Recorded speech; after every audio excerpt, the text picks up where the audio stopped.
فلا أقسم بمواقع النجوم وإنه لقسم لو تعلمون عظيم إنه لقرآن كريم في كتاب مكنون لا يمسه إلا المطهرون تنزيل من رب العالمين.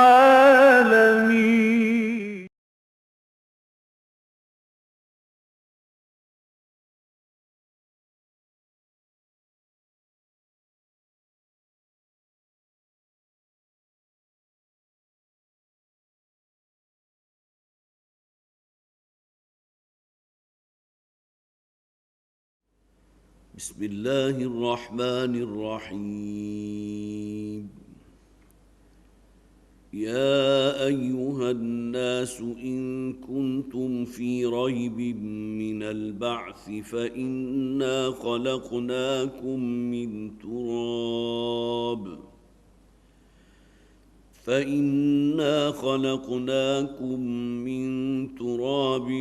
ثم من نطفة